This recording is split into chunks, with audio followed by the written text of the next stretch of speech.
ఓం నమో భగవతే శ్రీరమణాయ. ఓం శ్రీ దక్షిణామూర్తయే నమ. ఓం శ్రీ గురుభ్యో నమ. ఈరోజు స్టేటస్: శ్రవణం వల్ల కలిగే జ్ఞానం పరోక్షం, తన అనుభవంలోనిది కాదు. ధ్యానం తన అనుభవంలోనిది అపరోక్ష జ్ఞానము, అందువల్ల అది దృఢము అని భగవాన్ చెప్తున్నారు. ఇక్కడ భగవాన్ ఏం చెప్తున్నారంటే, శ్రవణం వల్ల ఏది నిత్యం, ఏది అనిత్యం, ఏది సత్యం, ఏది అసత్యం అనేది స్పష్టమవుతుంది. మననం వల్ల దాని అర్థము విస్పష్టమవుతుంది. నిధిధ్యాస వల్ల చివరికది సత్యప్రాప్తి అవుతుందని చెప్తున్నారు. కానీ ఈ జ్ఞానము మనసు వల్ల, ఇంద్రియాల వల్ల కలిగేది కనుక అది దృఢము కాదు. శ్రవణం మాత్రమే అన్నిటికీ చాలు అనేవారు చాలామంది ఉంటారు. అధికారి అంటే పూర్వజన్మలలో అర్హతను సంపాదించుకున్నవాడు అయితే సత్య విషయము ఒక్క మారు విన్న మాత్రమే ఆత్మజ్ఞుడై అందే సుస్థిరము అవుతాడు. శ్రవణం అనేది పరోక్ష జ్ఞానము. మననం వలన అది ఉడిగి అప్పుడప్పుడు పరోక్షము అవుతుంది. అది నిరంతరం సాగడానికి వాసనలు అడ్డు వస్తాయి. మననం తర్వాత అవి బలం పుంజుకొని విజృంభిస్తాయి. వాటిని అక్కడ అదుపులో ఉంచవలెను. దీనికి 2 విధాలుగా జాగ్రత్త పడాలని చెప్తున్నారు. ఒకటి వచ్చేసి దేహో నాహం అంటే నేను దేహాన్ని కాను అని సదా జ్ఞప్తికి ఉంచుకోవటం. మననం చేసేటప్పుడు ఆయా పట్టుల్లో లభించే అపరోక్ష జ్ఞానాన్ని పట్టుకొని వేలాడటం, ఈ యత్నాన్ని నిధిధ్యాసన కూడా అని అంటారు. అది వాసనలను నిర్మూలిస్తుంది. అప్పుడు అక్కడ పొడసూపేదే సహజస్థితి అని చెప్తున్నారు. అదే రూఢమైన జ్ఞానం అని అంటున్నారు. మననంలో కలిగే అపరోక్షానుభూతి దుఃఖ నివృత్తి చేయదు. అందువల్ల అది మోక్షానికి సరికాదు. మధ్య మధ్యలో వాసనలు ప్రబలి జ్ఞానాన్ని కప్పుతూ ఉంటాయి. అందుచేత అది అదృఢము అని అంటున్నారు. నిధిధ్యాస వల్ల వాసనలు నిర్మూలమై జ్ఞానం దృఢపడుతుంది. ఒక పృచ్ఛకుడు భగవాన్ని అడుగుతున్నారు, శ్రవణం కూడా కొద్దిమందికే పరిమితమని నాకు తోస్తున్నది అని అన్నారు. దానికి మహర్షి బదులు పలుకుతూ, సాధన చేసేవారు 2 రకాలు, కృతోపాసకులు, అకృతోపాసకులు అని. కృతోపాసకులు దృఢ తాత్పర్యం వల్ల వాసనలను ముందుగానే దాటుకున్నవారు. వారు శుద్ధ మనస్సులు, ఏదో ఒక విధంగా అనుభూతి కలవారే, కానీ దాని యథార్థం తెలియనివారు. ఎప్పుడైతే సమర్థుడైన గురువు బోధింపగానే అట్టి వారికి అనుభవము నిత్యమవుతుంది. ఇక మరి అకృతోపాసకులు అంటావా, గమ్యం చేరడానికి చాలా కాలం శ్రమించవలెను అని చెప్తున్నారు. ఇక్కడ భగవాన్ ధ్యానం గురించి చెబుతూ, ఇతర తలంపులు నిన్ను వేధిస్తున్నాయి, ఆ తలంపులను చెదరగొట్టేస్తే తలంపులు లేని ధ్యానంలో ఒంటిగా నీవు మిగిలిపోతావు. ఇతర ఆలోచనలు ప్రక్కకు పెట్టి నీవు గడించే యత్నిస్తున్నావే, అదే నీ సహజస్థితి. అభ్యాసం స్థిరపడ్డ తర్వాత ఆ సహజస్థితియే నిజమైన ధ్యానంగా తెలియవస్తుంది అని చెబుతున్నారు. ధ్యానం అనేది ఒక యుద్ధం లాంటిది. ధ్యానం మొదలుపెట్టగానే ఇతర ఆలోచనలు గుమిగూడి కమ్ముకుంటాయి. ధ్యాన సమయంలో ఈ హోరాహోరీ తప్పదు. ప్రతివాడు దుఃఖ నివృత్తి కోరుకుంటాడు, వానికి మనశ్శాంతి కావాలని కోరుకుంటాడు. మనోవాసనలు నశిస్తే కానీ అపరోక్షమైన విశుద్ధ అనుభవ జ్ఞానం కలుగుతుంది. దానివల్ల జీవుని యొక్క వేదన తీరుతుంది తప్ప ఆత్మని గురించిన గ్రంథ విద్య చేత ఎప్పుడూ తీరదు. చిత్రంలో గీచిన ఒక మండే జ్వాలతో వంట చేసి భుజిస్తే ఆకలి తీరుతుందా? అట్లాగే అహంకారం నశింపగా కలిగిన అపరోక్ష జ్ఞానం చేతనే తప్ప ఆత్మసుఖము వాసనా జ్ఞానంతో అంటే శాస్త్రజ్ఞానంతో మాత్రము లభించదు. అంటే బుద్ధిని ప్రకాశింపచేస్తూ హృదయంలో మూలము దివ్యస్వరూపమైన జ్ఞానం కలిగితే తప్ప శాస్త్రజ్ఞానంతో చేసే వాద ప్రతివాదాలతో అక్కడ పరమసుఖము ఎన్నడూ కలగదు అని చెప్తున్నారు. ఆత్మయే నిజమైన నేత్రము. అది తెలుసుకునేది తననే కాబట్టి ఆ ఆత్మ ఒక్కటే సత్యమైన అపరోక్ష వస్తువు. అయితే ఆత్మ దృష్టి లేని జీవులు బాహ్యంలో తమకు అన్యంగా గోచరించే విషయాలను పంచేంద్రియాలతో గ్రహించి వాటినే ప్రత్యక్షమైనవేనని అనుకుంటూ ఉంటారు. అంటే తెలుసుకునే జగత్ వస్తువుల జ్ఞానాన్ని అక్కడ లోకులు ఏమంటున్నారు, ప్రత్యక్షమని అనుకుంటున్నారు. అయితే మనకు కనిపించే ఈ ప్రపంచము ప్రత్యక్షం కాదు. ఎందువల్ల అంటే ప్రపంచాన్ని చూడటానికి మనస్సు, నేత్రాలు, ఈ వెలుగు మొదలైనటువన్నీ ఈ ఉపకరణాలు అవసరమవుతాయి. కానీ అంతకంటే సత్యమై ప్రత్యక్షమైనది సచితమైన ఆత్మయే. నేను ఉన్నాను అనే తొలి జ్ఞానానికి తర్వాతనే జగత్తు మొదలైనటివి అన్నీ ఇతరములు కూడా ఉన్నాయి.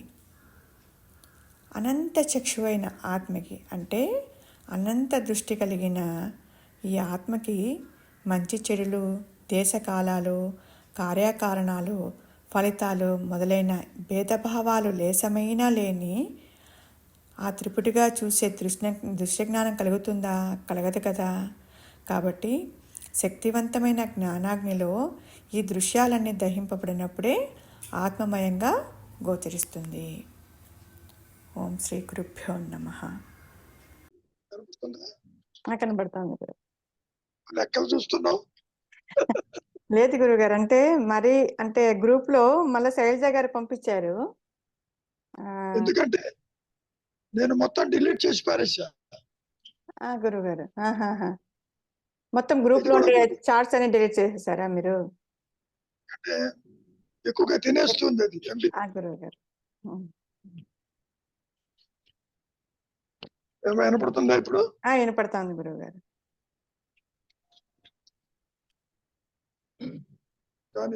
శ్రవణం వల్ల కలిగే జ్ఞానం పరోక్షం,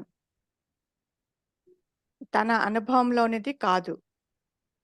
ధ్యానం తన అనుభవంలోనిది, అపరోక్షము. గురువు గారు జీవుడికి తెలియదు. జ్ఞానము జీవుడికి తెలియదు. జ్ఞానం ఆత్మస్థితి, అహం స్మరణ తెలియదు. గురువు గారు అయితే పరోక్షం అంటే ఏమిటి? ఆ విషయం కూడా తెలియదు. నా మాట వినపడుతుందా? వినపడుతోంది గురువు గారు, క్లియర్ గా ఉంది. క్లియర్ కాదు, వినపడుతుంది. పరోక్షం అని తెలియదు. గురువు గారు చూస్తున్నాను, నువ్వు వింటున్నావు, ప్రత్యక్షం అనుకుంటున్నావు. అర్థమైంది గురువు గారు, అర్థమవుతోంది.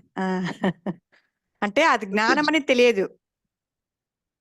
అవంటే వింటున్నాను, చూస్తున్నాను అనేది జ్ఞానం అనేది జ్ఞానం అని తెలుసు,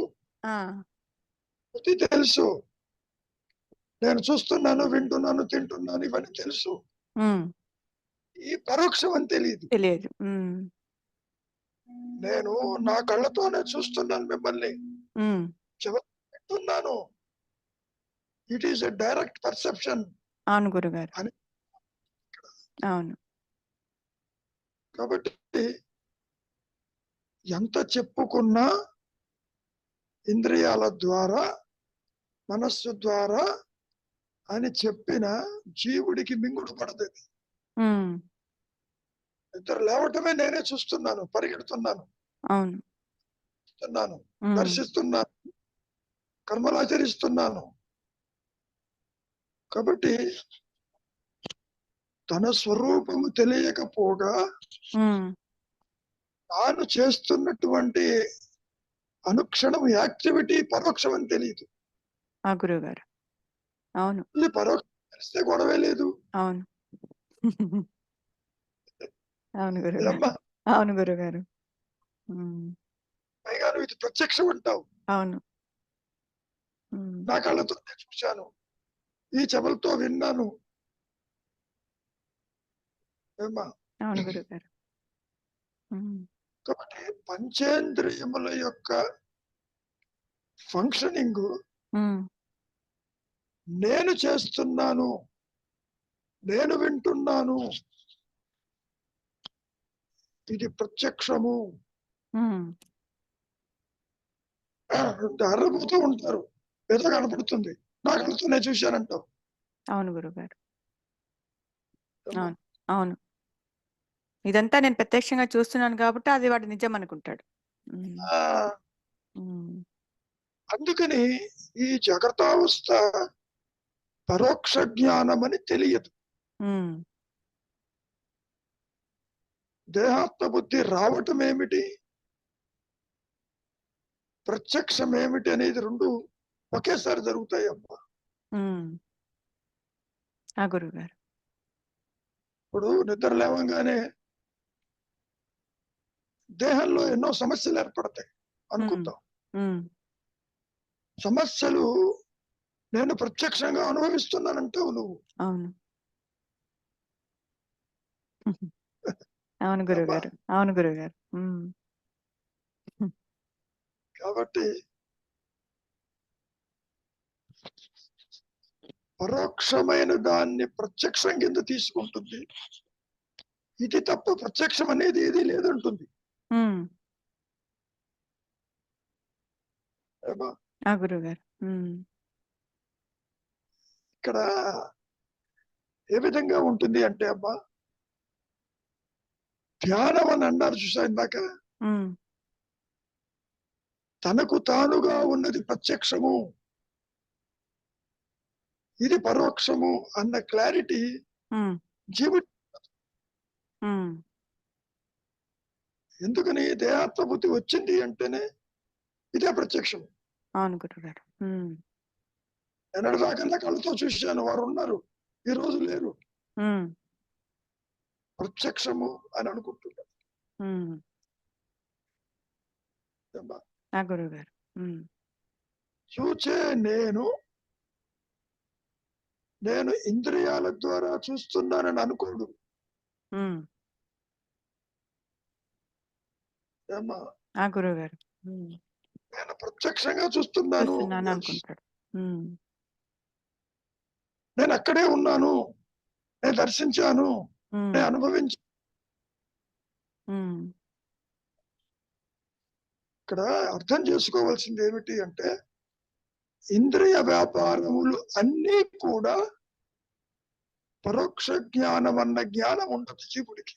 ఉమ్. ఎందుకని? దేహాత్మ బుద్ధి. ఆత్మజ్ఞానం లేదు కాబట్టి. ఉమ్.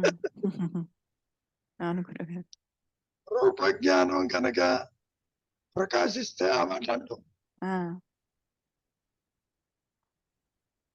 ఇప్పుడు ఏమంటున్నారు మహర్షి? మొట్టమొదటి సెంటెన్స్ చదువు. శ్రవణం వల్ల కలిగే జ్ఞానము పరోక్షము. ఒక్క అనా నిమిషం. ఆ గురుగారు. శ్రవణం వల్ల కలిగే జ్ఞానము పరోక్షము అంటున్నారు. ఉమ్, ఇండైరెక్ట్ పర్సెప్షన్ అది ఒప్పుకోడు ఉమ్, ఆయన. అట్లా ఎందుకు చెప్పాడు?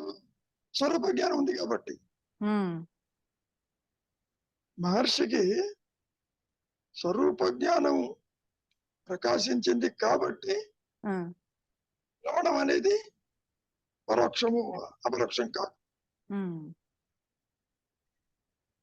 నీకు చెబుతున్నాడు కానీ అది నీకు తలకెక్కదు. పిల్లకట్లేదు. ఉమ్.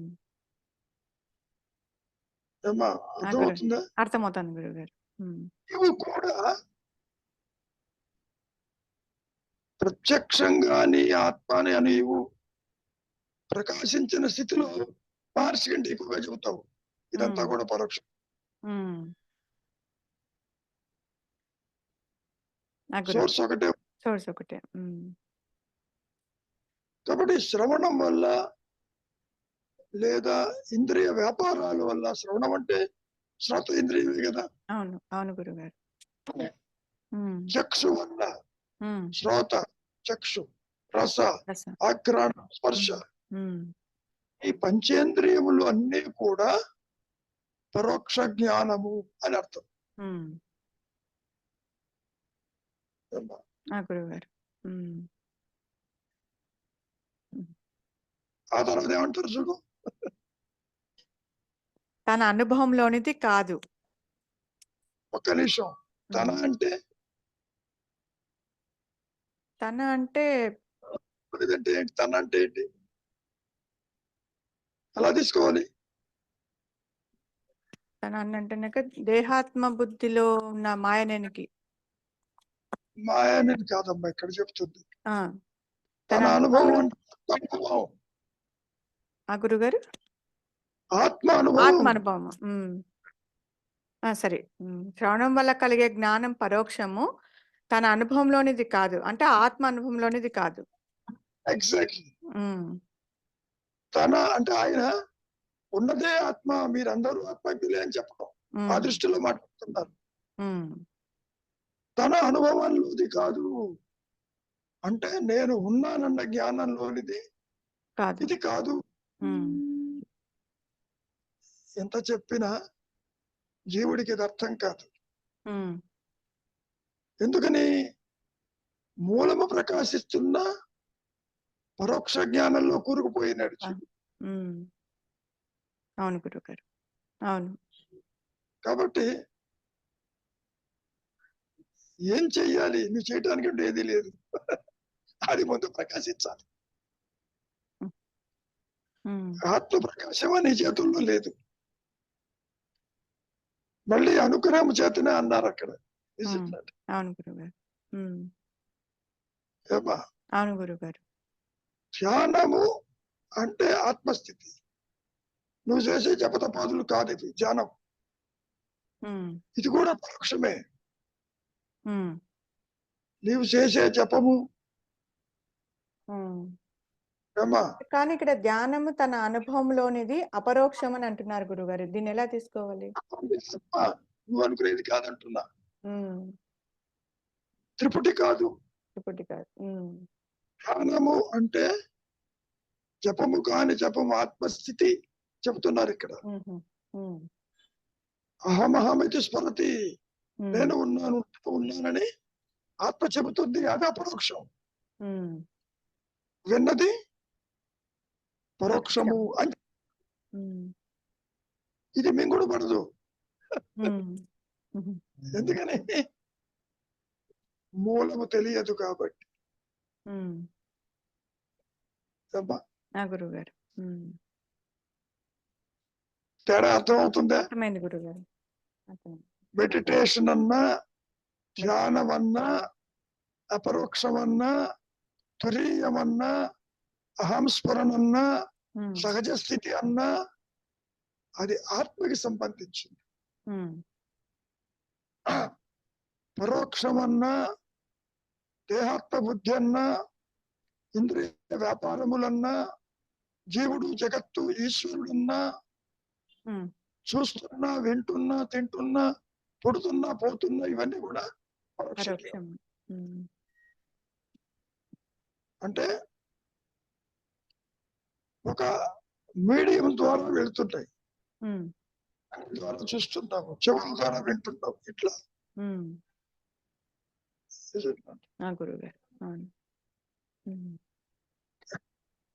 మరి ధ్యానం అంటే నువ్వేమనుకుంటున్నావు? మంత్ర జపమో నామ జపమో ధ్యానం అనుకుంటున్నావు కాదు. వారు చెప్పారు కదా, ధ్యానం అనేది అపరోక్షం కాదు. అది నీవు జపించే మంత్రము కూడా పరోక్షమే. అంటే ఇంకా సింప్లిఫై చేస్తే అమ్మా, అహంకారంతో చేసేది ఏ పనైనా పరోక్షం. ఓకే, అహంకార రహితంగా, ద్వైత రహితంగా, అన్యరహితంగా, అవస్థారహితంగా నీకు నీవుగా నిలిచి ఉన్న తురీయం మాత్రమే అపరోక్షం. దాన్నే ఆదిశంకరులు అద్వైతము అన్నారు. ద్వైతం ఏది చెప్పడం తేలికే, కానీ ఈ అపరోక్ష జ్ఞానము జీవుడికి సంబంధించింది కాదు. ఆ గురుగారు. ఉమ్, తానే ఆత్మ, ఉమ్, కానీ జీవుడికి ఆ విషయం తెలియదప్ప. ఉమ్, శంకరులు, మహర్షులు ఎందరో చెప్పుకుంటూ వచ్చారు ఇదే విషయాన్ని. ఉమ్, శంకరులే అపరోక్ష అనుభూతి అంటూ రాసుకొచ్చారు. ఉమ్, అది బోధించేది కాదు, అనుభవయోగ్యం అన్నారు. ఎవరు ఎవరికి అపరోక్ష అనుభూతి అందించరు. ఉమ్, హార్ట్ టు హార్ట్ టాక్ అన్నారే, అది అపరోక్షం. ఆ గురుగారు. ఉమ్, గెటింగ్ ది క్లారిటీ. క్లియర్గా ఉంది గురుగారు. ఎందుకుంది? పరోక్షం కాబట్టి.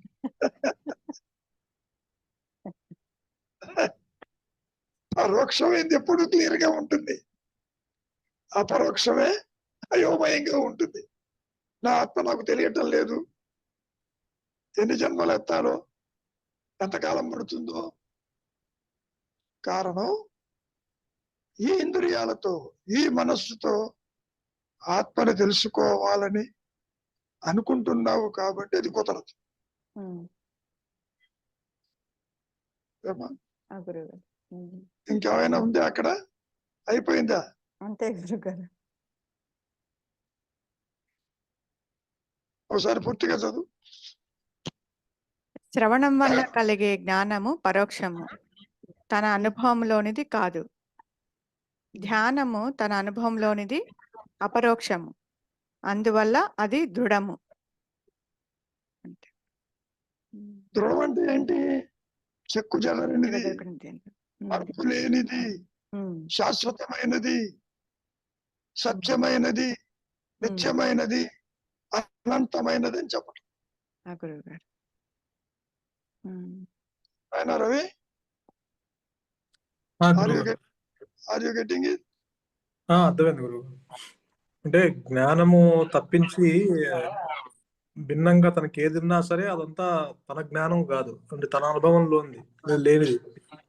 జ్ఞానాన్ని తప్పించడం కాదు, మూలము తెలియక ఇంద్రియాల ద్వారా ఈ జీవుడు ఏది చూసినా పరోక్షమే, ఏది దర్శించినా పరోక్షమే, ఏది చదివినా పరోక్షమే. కనుక ఏం చేయాలి? How to go about? విచారం చేయాలి. ఎవరు చూస్తున్నారు? వాడు ఉన్నాడేమో చూడు. సో ఉనికి లేనివాడు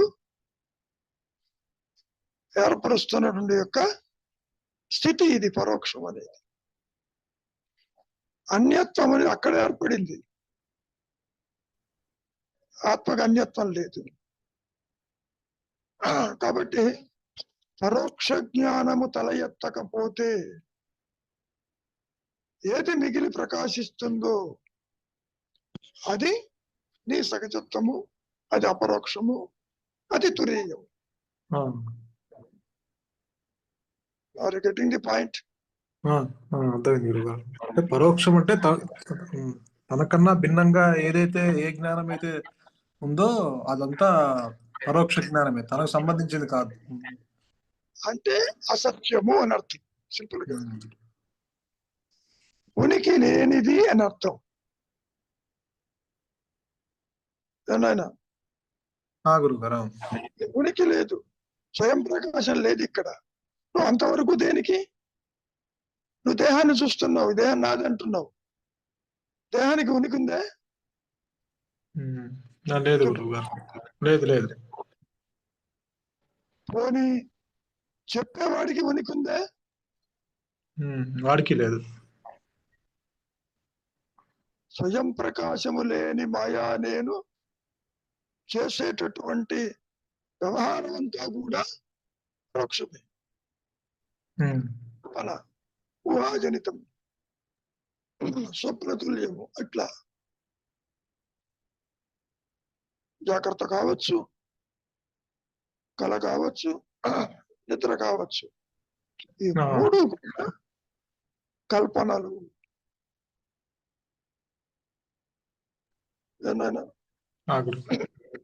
అంటే ఈ అహంకారానికి కూడా అంటే జ్ఞానానికి ఇవన్నీ తన జ్ఞానమే అపరోక్షము, తనకు భిన్నంగా ఏదైతే ఉన్నదో అంత పరోక్ష జ్ఞానము. That's all. కానీ అహంకారానికి మాత్రము జీవుడికి తన తెలుసుకునే విషయ జ్ఞానము అది తనకు సంబంధించిన కాబట్టి తనకి అపరోక్షం అనుకోవచ్చా గురువుగారు? ఎట్లా అనుకుంటావు అది? తన అనుభవం కదా, అది తన అనుభవంలోనే కదా అవన్నీ శ్రవణము ఇప్పుడు ఇక్కడ కూడా నాయన అనుభవించేవాడు అనుభవయోగ్యమైంది ఉందిగా, ద్వైతం ఉందిగా. ఉంది. సబ్జెక్ట్ ఆబ్జెక్ట్ ఒకటైతేనే అపరోక్షం అవుతుంది. తనకు తానుగా తన ఉనికిని కనుక చెప్పుకోగలిగితే, ఇప్పుడు ఒక తీయటి పదార్థం ఉంది, తేనె ఉంది, నేను తేనెని, నేను తీయగా ఉంటాను అని తేనె గనక నీకు చెబితే అది అపరోక్షం. తేనె తీయగా ఉంటుందని నువ్వు గుర్తించావు, ఇది పరోక్షం. గుర్తించేది గుర్తించబడేది ఉందిగా, అదే ఇండికేషన్. చూచేవాడు చూడబడేదంటూ ఉందిగా, తెలుసుకునేవాడు తెలుసుకోబడేదంటూ ఉందిగా. ఉన్నా కూడా ఆ జీవుడికి అది అపరోక్షం అనుకోవచ్చు కదా గురువు? ఎట్లా అనుకుంటావు? అంటే శాశ్వతం కాదు, కానీ తన అనుభవంలోనే అవన్నీ జీవుడు అనుభవంలోనే ఈ జ్ఞానం అంతా, విషయ జ్ఞానం అంతా. అందుకనే ఇది సత్యం అనుకుంటున్నాడు గురువు గారు. అపరోక్షం అనుకుంటా ప్రత్యక్షం అనుకుంటాడు. ప్రత్యక్షము అపరోక్షం తెలుస్తాయి వీడికి. అపరోక్ష ఆత్మజ్ఞానం తెలియదు నాయన. ఇది నా కంటితో నేను చూశాను, నేను అనుభవిస్తున్నాను, ఇది ప్రత్యక్షం అనుకుంటాడు. ఇంద్రియాల ద్వారా చూశాను, ఇది అసత్యం అని అనుకోడు. ఇది అపరోక్షం అనుకోవచ్చు కదా అంటున్నట్టు అనుకుంటాడు. అపరోక్షము అంటే గురుగారు ప్రత్యక్షము కానిది, ప్రత్యక్షము కానిది, అన్యత్వం లేనిది. నువ్వు ఇది ప్రత్యక్షం అనుకుంటున్నావు, నా కళ్ళతో చూశారని. అవునవును, విడిగా ఉన్నదంతా తెలుసుకుంటున్నా, ప్రత్యక్షంగా తెలుసుకుంటున్నా. ఆ ఎదుటే ఇది జరిగింది అంటావు, ఇది ప్రత్యక్షం అంటున్నావు. గురుగారు దాన్ని నువ్వు తీసుకుని అపరోక్షం అంటున్నావు. కాదు, ఒక్క ఆత్మ మాత్రమే అపరోక్ష జ్ఞానం. ఎందుకని? సబ్జెక్టు ఆబ్జెక్టు ఒకటే కూర్చుంది. జ్ఞాన వృత్తి చేత ఆత్మ తనకు తానుగా గుర్తించుకునే సామర్థ్యం ఒక్క ఆత్మకే ఉంది, ఆ ఉచ్చతర శక్తికి ఉంది, ఇంక దేనికి లేదు. ఏనాయనా? గురువు గారు, అదంతా ఇంకా తను తాను తెలుసుకునే జ్ఞానం ఏదైతే ఉందో అదంతా అపరోక్ష జ్ఞానం. అది పాయింట్. అంటే ప్రత్యక్షం కానిది. ఎందుకని? అన్యత్వం లేదు. అన్యత్వం లేదు. ఇక్కడ కూడా నీకు అన్యత్వం లేకపోతే అపరోక్షమే ఉంటుంది. అదే జాగ్రత్త సుషుప్తి, సుషుప్తి జాగ్రత్త అని చెప్పడం. నిద్రలో అయితే అంటే అపరోక్ష జ్ఞానం దగ్గరగా ఉన్నట్టు. అపరోక్షం ఉన్నప్పుడు తెలియదు నీకు. తెలియదు. ఎందుకని? ఈ అహంకారం వృత్తిరాహిత్యమై వాసనతో ఉంది, కష్టం కాలేదు. ఇది ఆత్మస్థితి యందు, ధ్యాన స్థితి యందు, అహంస్మరణ యందు జీవుడు జగత్తు ఈశ్వరుడు ఎగిరిపోతారు, ఉండరు. అక్కడ నీకు అన్యత్వం ఉండదు.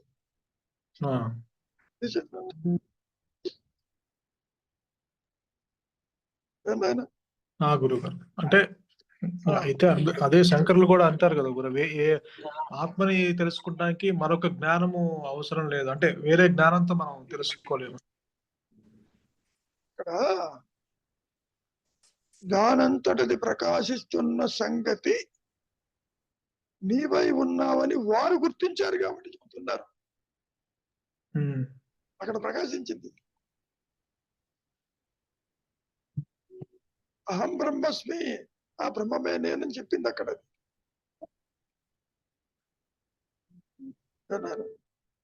అందుకనే ఆత్మజ్ఞానం బోధించేది కాదు,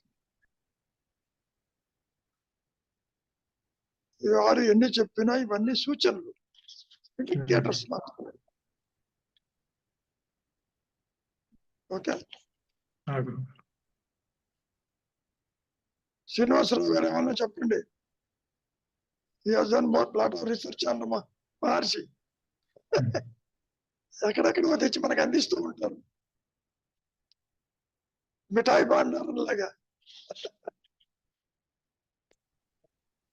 ఇంద్రియజన్య జ్ఞానం అంతా కూడా పరోక్షం.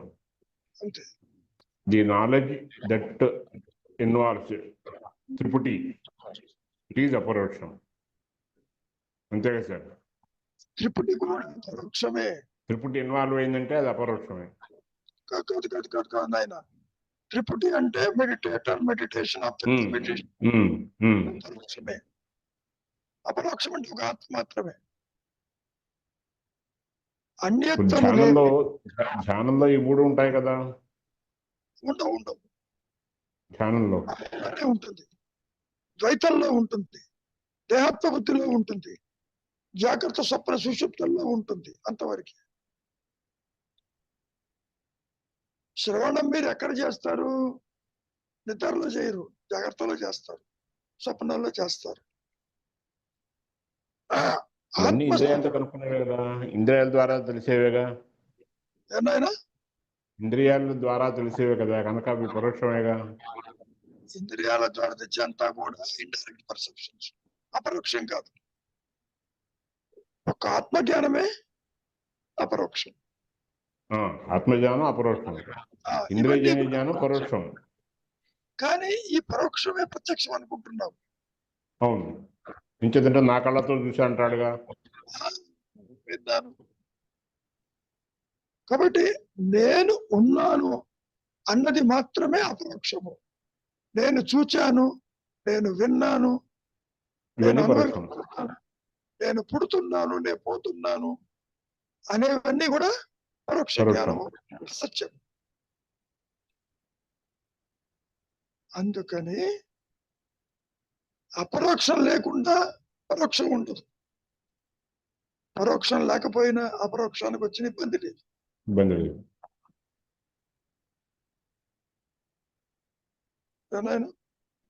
ఏమా సరోజ, ఏమన్నా ఉందా?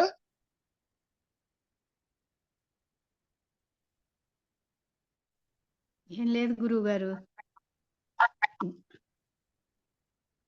ఇంద్రియాలు కనుక ఇంద్రియాలను కనుక కంట్రోల్ చేస్తే అపరోక్షంలో ఉన్నట్టే లెక్క గురువు గారు, నా ఉద్దేశం. లెక్కలండి అన్ని దొంగ లెక్కలే. తెర మీద బొమ్మ పడకపోయినా తెర ఉన్నట్టే. అంటే ఎట్లా? తెర ప్రకాశించాలి. అవును గురువు గారు.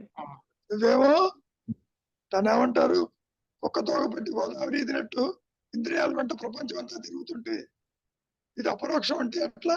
కాదు, కుదరదు. మీరు చెప్పారు పరోక్ష జ్ఞానం తల ఎత్తకపోతే అక్కడ ఉండేది అపరోక్షమే అని చెప్పారు కదా గురువు గారు, అందుకని అన్నా.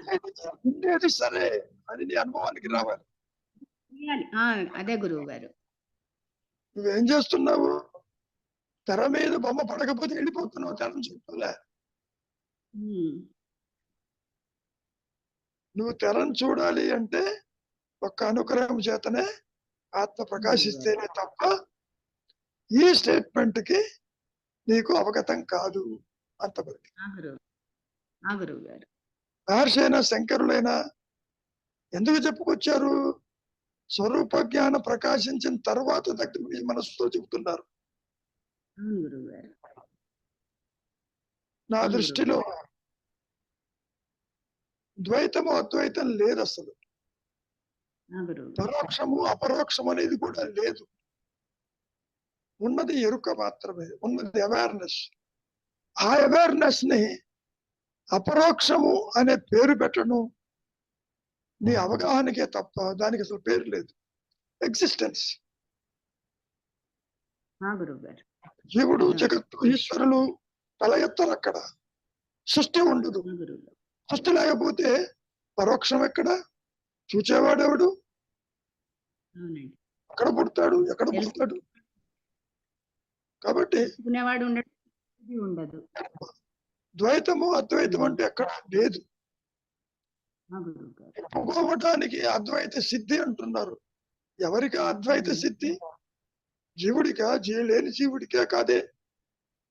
చాలా క్రిటికల్ గా ఉంటుంది. ఆ గురువు గారు. ఒకటే నేనుంటుంది. తనకు తానుగా ఉంటే సృష్టి ఉండదు.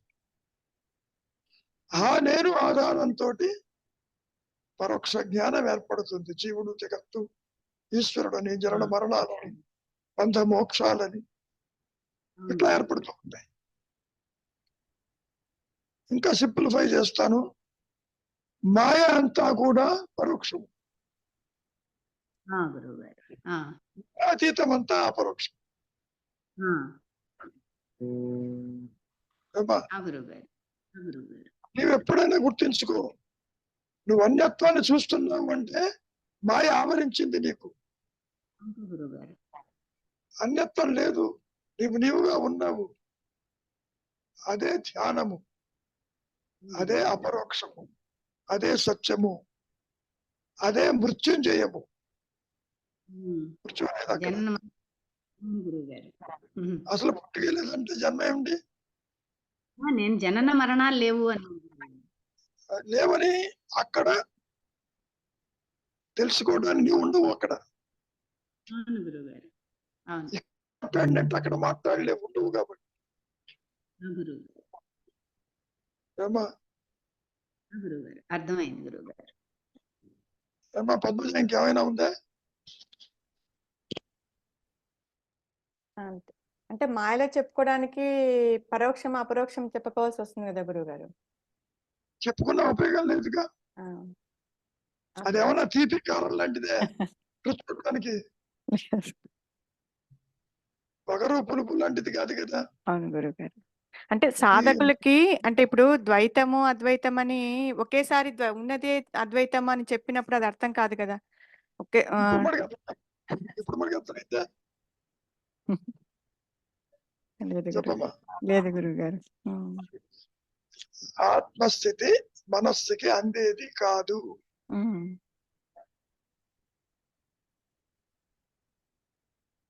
మనస్సుకి ఫోన్ లో ఉన్నది అర్థమవుతుంది, ఇంద్రియాలు అర్థమవుతాయి. అవును. శ్రవణంతో వింటున్నావు, చెప్పింది అర్థమవుతుంది. ఎందుకని? నీకు భాష నేర్చుకున్నావు కాబట్టి.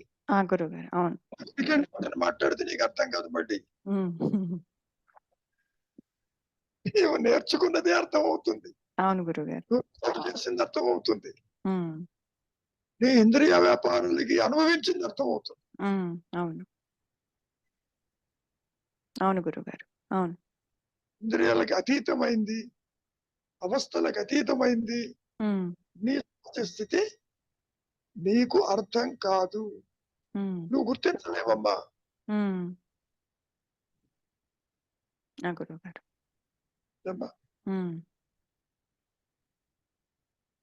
చీకటి ఎప్పుడైనా వెలుగును గుర్తించగలదా? ఇది అంతే. దేహాత్మ బుద్ధి ఉన్నంత వరకు స్ఫురణని ఇది గుర్తించలేదు, కుదరదు. ఇది ఆధారమే. ఈ ఆధారం అంటానికి కూడా ఎక్కడ ఆధారాలు లేవమ్మా. ఇంటికి దూరంగా వెళ్ళి చూడాలటానికి ఎవడున్నాడు చూడటానికి? గురువు గారు. అవును. బంగారము ఆవరణం నువ్వు చూడగలవు. ఆభరణం కరిగిస్తే బంగారం అని, బంగారంతో ఆభరణం అని, మట్టితో పాత్రలని ఇవన్నీ కనపడుతుంటాయి. అవును. చూస్తున్నాను కాబట్టి, నేరుగా చూస్తున్నాను కాబట్టి కనబడుతుంది. ఆత్మ దీనికి ఆధారం అని చెప్పడానికి నువ్వు ఎక్కడికి పోయి చెబుతావు అది? అవును. కాకపోతే ఎప్పుడూ ఉన్నది అహం స్ఫురణ కాబట్టి, స్ఫురణ అనేది ఉంటేనే జీవుడు, జగత్తు, ఈశ్వరుడు కనపడుతున్నాడని ఆయనలో అనుకుంటాడు. అంతవరకు ఇతరులు కూడా లేరబ్బా. సృష్టి లేకపోతే ఇతరులు ఎక్కడున్నారు? తన దేహమో తన కనపట్టల్లా, ఇతరులు ఎక్కడికి కనపడతారు? నీవు కాసేపు నిద్రపోతేనే ఆలోచించు. అవును గురువు గారు. కాబట్టి అర్థమవటానికి చెప్పిందే పరోక్షము అపరోక్షము ఉమ్, అనే మాటలు. నిజానికి అవి మనస్సుకు అందని మాటలు అవి. ఉమ్,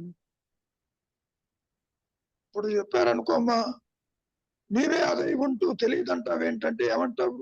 తెలియదంటావు. తెలియదు. అవును అవును గురువు. ఎంత చెప్పినా తత్వమసి వాక్యం నీవే అది నీవే అదని వేదాలు ఘోషించినాయిగా, అవును గురువు గారు. ఋషులు చెబుతున్నాయి. Is it not? అవును. అందుకనే అమ్మా, ఆత్మజ్ఞానం బోధించేది కాదు. Very simple. ఉమ్, అది అనుగ్రహం చేత ప్రకాశించినప్పుడు మాత్రమే ఆత్మకే అనుభవయోగ్యం, ఉమ్, నాట్ ఫర్ ది జీవ. ఆ గురువు. దాని ఎదుట ఇది సాగుతుంది అనేది కూడా మాయలో చెప్పుకునే ఒక కంక్లూషన్. ఉమ్, అది తెలియదమ్మా.